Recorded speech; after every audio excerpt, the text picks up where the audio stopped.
Ang kwentong ito ay hango sa totoong buhay. Karanasan ito ni Danyong. Taong 1967, San Mariano, Isabela.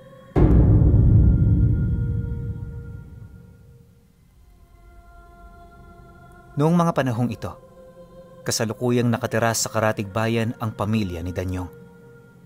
Wala sila mga kamag-anak sa San Mariano, pero dahil sa alok na negosyo sa kanyang ama, napilitan silang bumisita roon.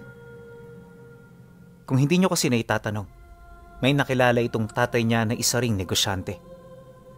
Nakausap niya ito sa Kapitolyo ng bayan nila, kaya nalaman niya ang negosyong nagbibigay dito ng malaking salapi. At sa kagustuhan na umangat at mabigyan na maayos na buhay ang kanilang pamilya, hindi may pagkakailang na humaling sa alok nito ang kanyang ama. Kaya kahit wala silang ideya sa kanilang pupuntahan, nagdesisyon silang tumungo roon. Nga pala, pangalawang anak itong si Danyong, at kaya lang naman siyang natipuhang isama nito dahil sa nakabukod na noon ang kuya niya. Maaga pa kasi itong nakapag-asawa, kaya walang magagawa ang kanyang ama kundi magtiwala sa kanya. At sa awa ng Diyos, sa ilang taon nilang pagsasama, di pa man niya ito nabibigo. 2 araw bago sumapit ang kanilang pag-alis, naging abala sila sa paghahanda. At para magkaroon ng maayos at ligtas na paglalakbay, katakot-takot na pagdarasal ang ginawa ng tatay niya. Nakakaangat na sila noon sa buhay, pero hindi nawawala sa kanyang ama ang pananalig. Labis din itong naniniwala sa mga lihim na karunungan, kaya kung ano-anong pampaswerte at pamproteksyon ang palagi nitong suot sa kanyang katawan. At sa kanilang pamilya, aminado siyang siya lang ang hindi rito naniniwala. Gayunpaman, para hindi siya kainitan ng kanyang mga magulang, sumusunod siya sa tradisyong kinamulatan ng mga ito. Ang nais lang naman niya noong mangyari ay makapagpakita pa rin ng respeto kahit taliwas ang mga bagay na kanilang pinaniniwalaan. Subalit lingid sa kanyang kaalaman, malapit na pala itong magbago. Pagsapit ng araw ng kanilang pag-alis, naging maayos naman ang lahat. Tuwang-tuwa noon si Danyong Pinuno sa kadahilan ng yon ang unang pagkakataon na makakaalis siya sa lugar nila. Ang inaasahan niya noon sa pupuntahan nila, isang malaking syudad na tirahan ng maraming tao. Di hamak na mas maganda rin ito kumpara sa kanilang lugar, kaya sa sasakyan pa lang, di na siya makapaghintay. Ngunit pagkaraan ng ilang oras na paglalakbay, bumungad sa kanya ang isang maliit na baryo sa isang liblib na lugar. Marami ang nakatira sa lugar na yon, pero yung pamumuhay dito napakapayak. Makahoy din ang paligid nito, sa puntong hindi mo na mapapansin pa ang mga kabahayang nakatayo sa pagitan ng mga ito. Ilang minuto pa ang lumipas, medyo napapatanong na siya sa kanyang ama. Pagbaba kasi nila ng sasakyan noon, inaasahan niyang daraanan lang nila ang lugar na yon. Pero nang marinig ito ng tatay niya, may hinahon lang naman itong tumingin sa kanya, sabay wika ng, "Huwag ka nang magbakasakali pa. Ito na ang lugar na nakalagay sa sulat. Ayos lang yan, anak, dahil alam ko na komportable ang bahay na ating tutuluyan." Pagkarinig niya sa sinabi nito, hindi na siya umimik. Ano man kasi ang sabihin niya, sadyang hindi na nito mababago ang katotohanang kinakaharap nila. Kaya sa halip na magreklamo, tahimik na lang siyang sumunod dito hanggang sa marating nila ang isang malaking tahanan na gawa sa purong kahoy. At hindi yun basta kahoy, Pinuno. Gawa ng bawat parte ng kahoy na bumubuo rito ay malalaki ang tipak. Ibig sabihin mula ito sa napakalaking puno na ubod na ng tanda. Napakaganda rin ito kung titingnan dahil bukod sa makinis, para rin itong binudbura ng barnis. Basta, napakakintab nitong tingnan. Pagdating nila sa pintuan ng bahay, Bumungad sa kanila ang isang asong nakatali. Hindi ito kumakahol, bagkus ay nananatili lang itong nakahiga na para bang kilala sila nito. Nang mapansin naman yun nila Danyong, hindi nila yun gaanong tiningnan hanggang sa bumukas na ang bahay. Pagdungaw nila sa loob, bumungad sa kanila ang malapad na sala, kalakip na mga muebles na ubod ng ganda. Naglalaro rin doon ang mga anak ng lalaking nakausap ng tatay niya at sa estado ng mga ito, tunay ngang hindi yun basta-bastang uri ng tao. Sa kasuotan pa lang, makikita mo nang nakakaangat sila sa karamihan. Pagsilay ng lalaki sa kanila, agad yung ngumiti sabay wika ng, "Oh, tuloy kayo. Huwag kayong mahiya. Inaasahan na namin ang inyong pagdating." Matapos naman itong makapagwika, tanging pagngiti na lang din ang kanilang naigante.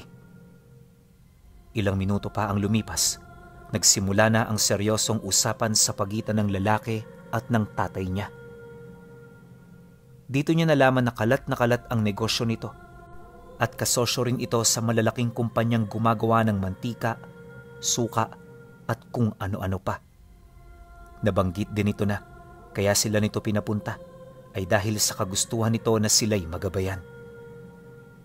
Hindi sila nito tutulungan, bagkus ay gagabayan. At anuman ang mangyari sa proseso ng negosyo, lahat ito ay mag-uugat sa kanilang mga desisyon.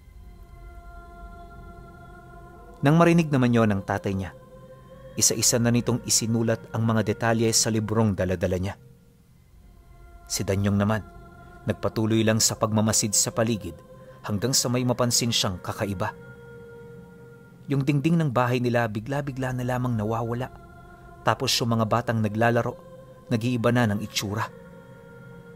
Akala nga niya noon na mamalikmata lang siya, kaya ang ginawa niya, nanatili na lang siya kung saan siya naroon. Pilit din niyang ipinagkibit balikat ang kanyang mga nasilayan sa kadahilan ng hindi siya rito sigurado. Ang kaso lang, habang tumatagal ang kanyang pagmamasid, unti-unti niyang napagtatanto na totoo ang mga nakikita niya. Hindi niya ito kayang maipagkaila kasi anuman ang kanyang gawin, yun ang kanyang nakikita. Di naman pwedeng nasisiraan siya ng ulo, gawa ng matino ang kanyang pag-iisip noong umalis sila sa lugar nila. At sa puntong yon, gustong-gusto niya na itong ipagtapat sa tatay niya. Pero tuwing nakikita niya yung lalaki, nawawalan siya ng lakas ng loob. Hindi niya alam kung bakit, hanggang sa namalaya niya, ilang oras na pala itong nakikipag-usap sa tatay niya. Pagtungtong ng hapunan, hinandaan sila nito ng mga masasarap na pagkain. Amoy pa lang di na nila ito kayang pahindian, kaya kahit punong-puno siya ng pagdududa, bigla itong nawala nang natikman niya ang mga pagkaing inihanda sa mesa. At sa buong buhay niya, yun pa lang ang pagkakataon na nakatikim siya ng ganon. Sumapit ang tulugan. Lahat ng pagdududa niya, hindi na niya naalala pa. Akala niya ayos na ang lahat, pero sa kasagsagan ng gabi, bigla silang ginising ng isang nakakabinging tunog. Pagmulat ng kanilang mga mata, hindi na sila nakahiga sa malambot na kama. Magkatabi na rin sila noon ng kanyang ama sa lilim ng isang malaki at matandang puno ng minunga. Pagupo naman nilang dalawa, agad na sumalubong sa kanila ang ingay ng mga hayop sa paligid. Maya't maya rin ang pagsimoy ng hangin na siya namang nagpapakalma sa mga iniisip nila. Dahil dito, kung kaya't hindi sila nakagawa ng mga bagay na hindi pinag-iisipan. At sa halip na makaramdam ng matinding takot, pilit nilang inunawa ang sitwasyon na kanilang kinakaharap. Maya-maya pa, nang mawala na ang mga huni, may nakita silang grupo ng mga nilalang, di kalayuan sa kinaroroonan nila. May balat ito na parang sa kahoy, tapos ubod ito ng tatangkad. Kapansin-pansin din ang mga dilaw nitong mata, tapos ang mga alaga nitong naroon sa likod nila.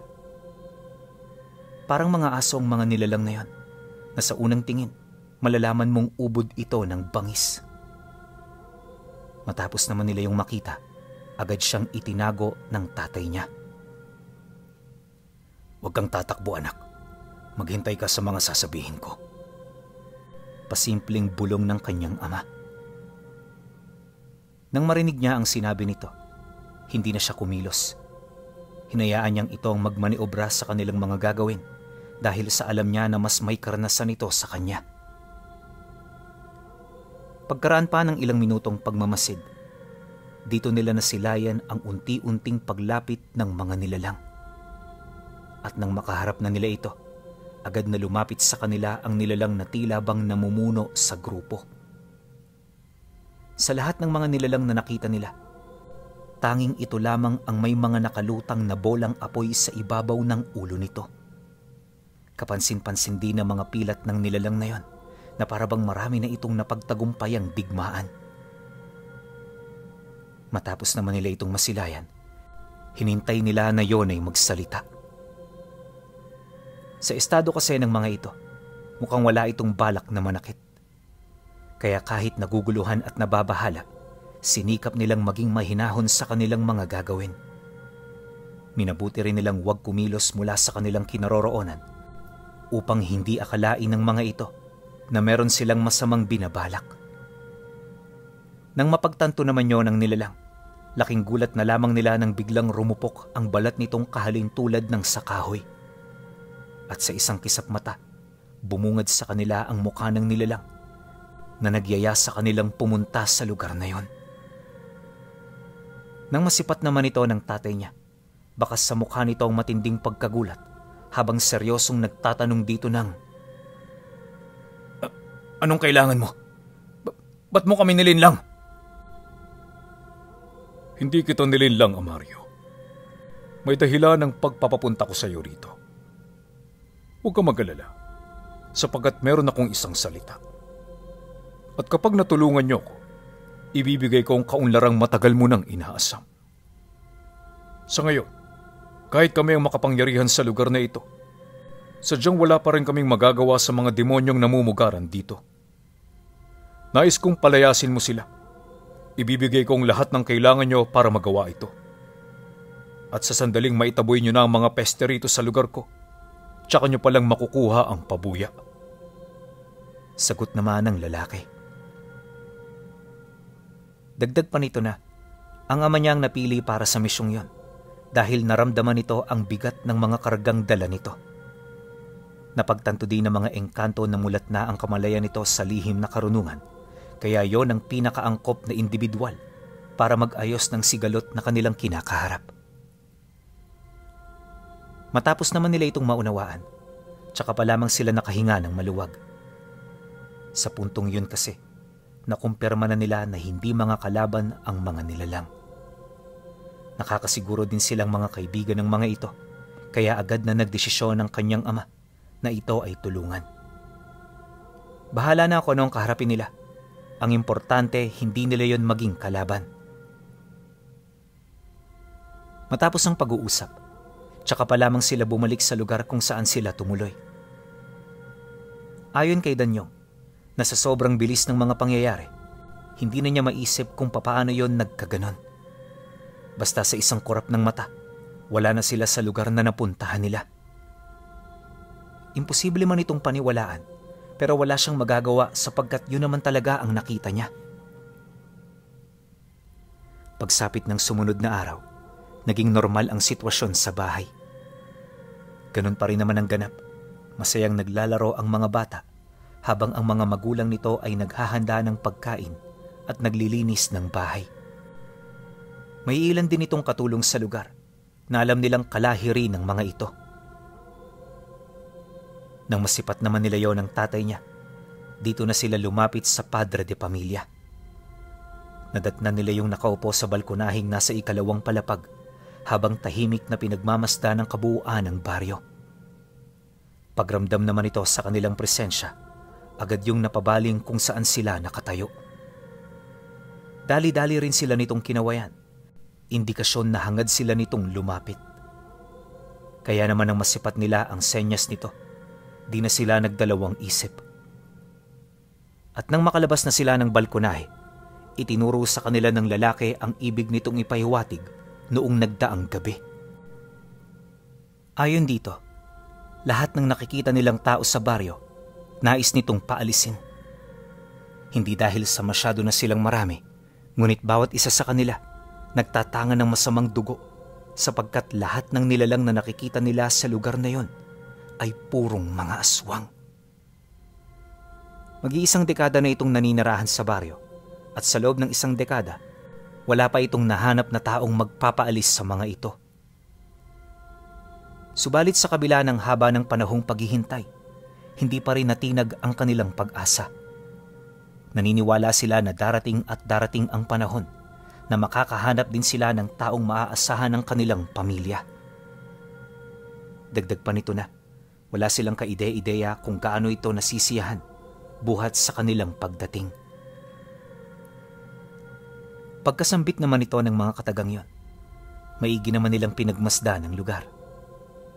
Sa pagpapatuloy ng kanilang pagmamasid, wala naman silang nakitang hindi kaaya-aya sa paligid.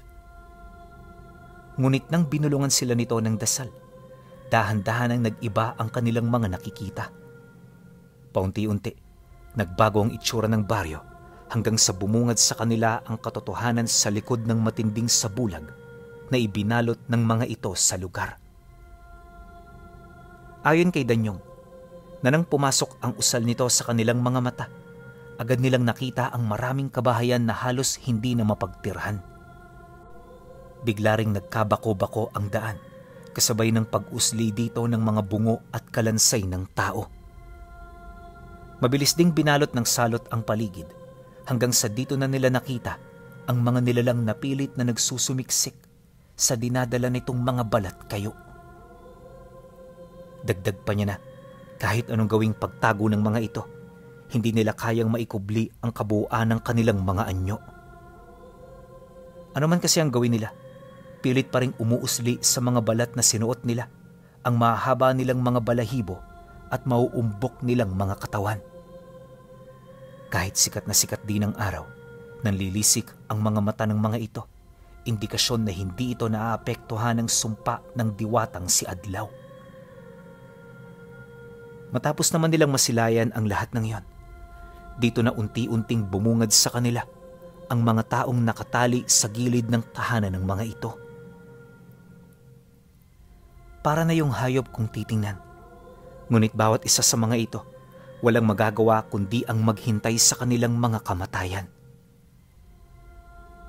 Dahil sa ganoong sitwasyon, halos mapaatras na lamang itong si Danyong nang hindi niya napapansin.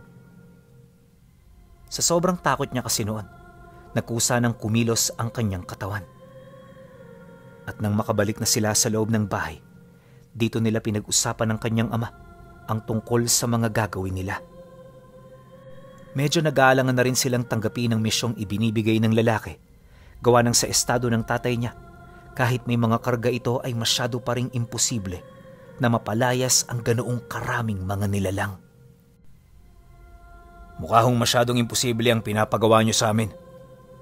Simpleng mananampalataya lang ako, kaya wala akong kapasidad na mapalayas ang ganito karaming nilalang. At kung gagawin ko man ito, para mo na ring sinabi sa amin na dito na kami mamamatay. Hindi ko binalak na mamatay sa lugar na ito. Maraming taong umaasa sa amin, kaya kahit na anong mangyari, babalik ako sa aking pamilya.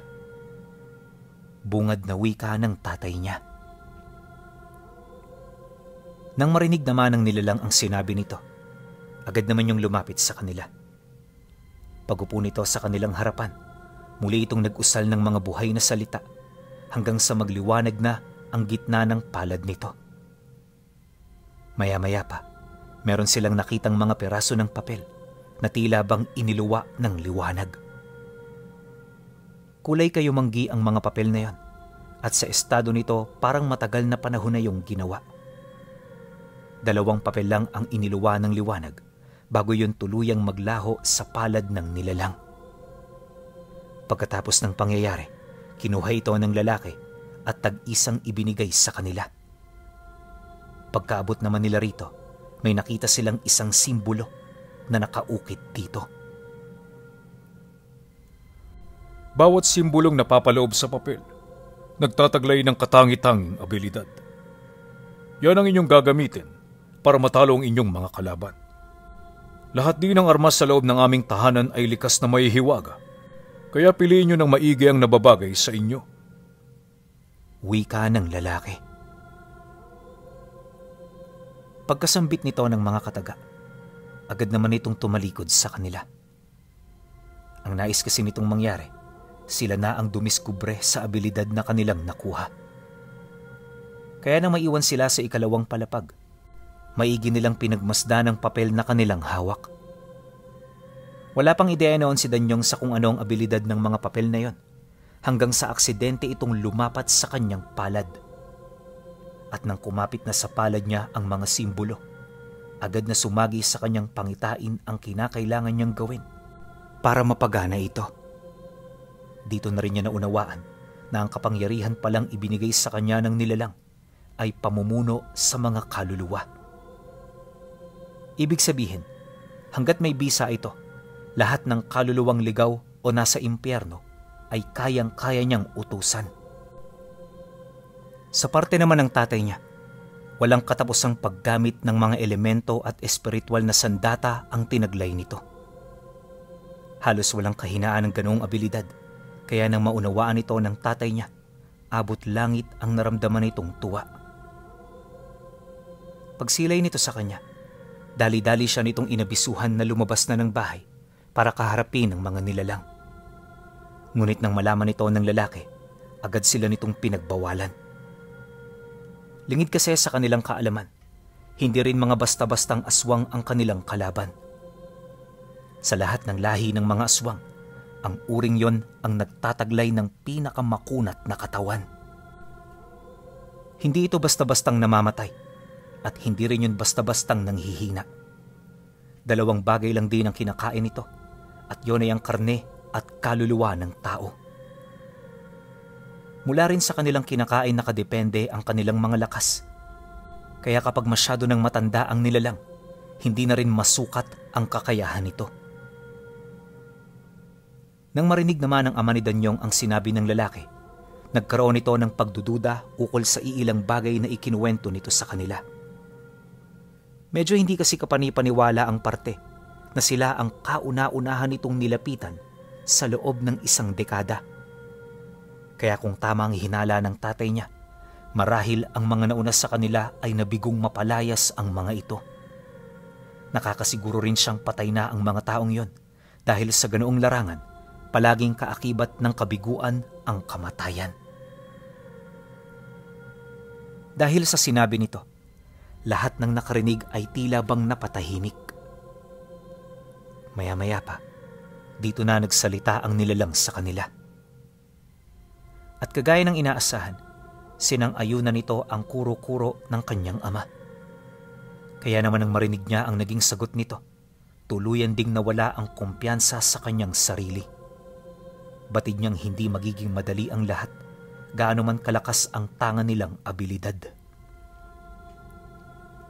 At sa loob ng ilang minutong pag-uusap, naratiling desidido ang mga ito. Wala rin yung balak na iurong ang kanilang napagkasunduan dahil ayon sa lalaki, masyado na itong imposible lalo pat marami na silang nalalaman.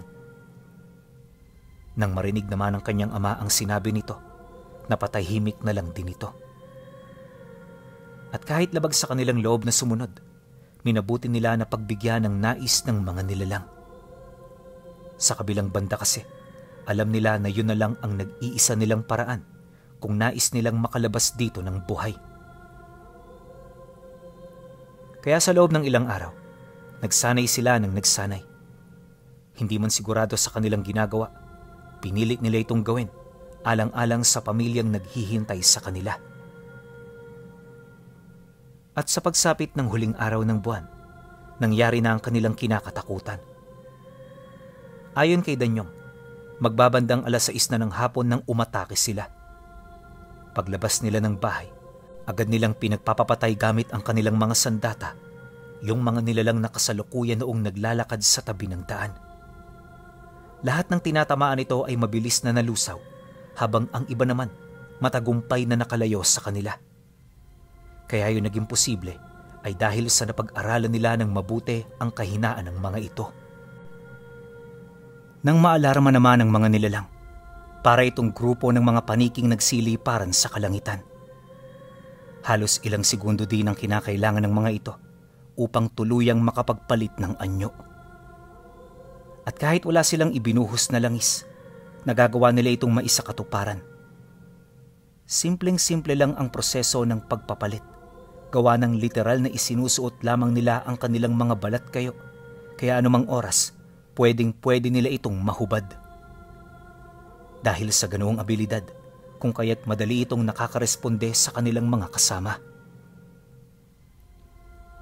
Pagsilay naman niya sa anyo ng mga ito, dito niya napagtanto kung gaano yun natatangi sa ibang uri ng mga aswang.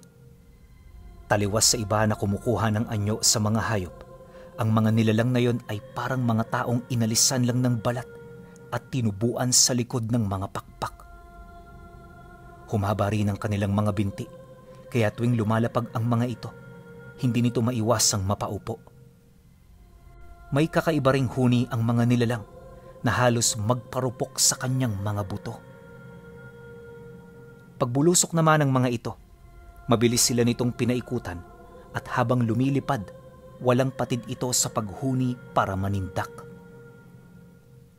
Nang masipat naman yon ng tatay niya, dito na ito gumamit ng mga elemento upang magsilbi nilang kalasag. Si Danyong naman noon, tumawag na rin ng mga kaluluwa na mula pa sa iba't ibang dako. Ayon sa kanya, ilang minuto rin silang nanatili sa ganoong posisyon hanggang sa maihanda na nila ang kanilang unang hakbang sa pag-atake. Maiga rin silang humanap ng perpektong pagkakataon nang sa gayoy maisakatuparan na nila ito. At nung makasipat na ang kanyang ama ng butas para kumilos, hindi na rin sila nagdalawang isip pa. Pagsugod nito, mabilis namang sumabay ang mga tinawag niyang kaluluwa. Halos mapuno na nito ang buong paligid, ngunit hindi ito alintana ng mga nilalang. Nagagawa rin itong makipagsabayan sa kanila kahit malamo na ang mga ito ng mga elementong pilit tinatawag ng tatay niya. Sa katagalan, unti-unti niyang napagtanto na hindi ang kanilang mga abilidad ang makakatalo rito at kung magpapatuloy sila sa ganoong kalagayan, posible lang silang mapahamak. Kaya naman imbis na ipagpatuloy pa ang kanilang mga nasimulan, nagpasya siyang kausapin ng kanyang ama ukol sa bagay na naiisip niya. Ang problema, di pa man sila nakakapag-usap, sapilitan na itong dinarag ng mga nilalang papalayo sa kanya. Kaya paglaho nito sa dilim, naiwan siyang nag-iisa, bit-bit ang mga katanungang kanina pang nagbibigay balakid sa kaisipan niya. Maya-maya pa, nang masipat niyang unti-unti nang nilalamon ng mga nilalang ang kanyang ama, dito na siya nagdesisyong pasapiin ang mga matataas na uri ng kaluluwa sa katawan niya. Kaya niya yun ginawa ay upang mataglay ang abilidad ng mga ito pagdating sa pakikipaglaban. Matapos niya yung maisakatuparan, buong puwersa na siyang sumugod. At sa pagkakataong yun, hindi na siya napigilan ng kahit na sino. Bukod sa tangan niyang lakas, dala-dala rin niya ang karanasan at abilidad ng mga kaluluwang matagal nang namayapa. Malaki ang naitulong ng mga nilalang na yon upang magawa niyang mapaslang ng walang kahirap-hirap ang grupo ng napakaraming aswang. Halos 1 oras mahigit siyang nakipaglaban sa mga ito hanggang sa dito na naramdaman ng mga nilalang ang malaking kabawasan sa kanilang hanay. Kaya nang mapansin ng mga ito ang paghina ng kanilang puwersa, di nila maiwasang mapaisip at mag-alangang umatake sa kanya. Dahan-dahan na rin noong nabaling sa kanya ang atensyon ng mga ito sa puntong napilitan na yung tantana ng tatay niya. Nang masipat naman ito ni Danyong, buong tapang niyang sinalubong ang natitira. Mahigit 20 pa ang dami ng mga ito, pero hindi siya nagpatinag. Kaya lahat ng mga sumugod, madali niyang nagapi nang hindi man lang siya nahihirapan. Hindi na rin siya nagkaroon ng takot sa mga ito, kaya kahit ang mga namumuno rito, wala na ring nagawa para siya ay mapigilan pa. Hindi naglaon. Matagumpay niya itong nalipol sa pamamagitan lamang ng naisip niyang paraan. Pagtahimik naman ng buong paligid, pansamantalang binalot ng usok ang lugar, buhat sa mga naaagnas na bangkay ng mga aswang. Ilang minuto pa ang lumipas nang makatayo na ang tatay niya. Sugatan itong lumapit sa kanya upang matingnan ang kanyang kalagayan. Batid kasi nito na napinsala siya ng malubha, pero nang makalapit ito, purong mga galos lang ang nakita nito. Salamat naman anak at hindi ka napano. Anong ginawa mo? Ba't bigla kang lumakas? Gulat na wika nito sa kanya. Nang marinig niya ang sinabi nito, tsaka pa lamang niya ipinaliwanag ang kanyang natuklasang abilidad. Pagtatapat pa niya na, hindi niya inaasahang gagana ito, pero minabuti niyang yon ay subukan. Sa madaling sabi, isang biglaang desisyon ang kanyang ginawa. Pagkarinig naman ng tatay niya ukol sa kanyang sinabi, tumawa lang naman ito habang tinatapik ang kanyang balikat. Maya-maya pa, nang wala na silang magawa sa lugar, bumalik sila sa tahanan ng mga engkanto. At kagaya ng napag-usapan, ibinigay ng mga ito ang karangyaang gusto nilang matamasa. Maniniwala ba kayo na hanggang sa ngayon, patuloy pa ring nilalasap ng kaapu-apuhan ni Danyong ang nakamit nilang pabuya ng mataas na uri ng engkanto, at kinilala rin siya ng mga ito bilang ang binatang nagpalayas sa isang baryo ng mga aswang.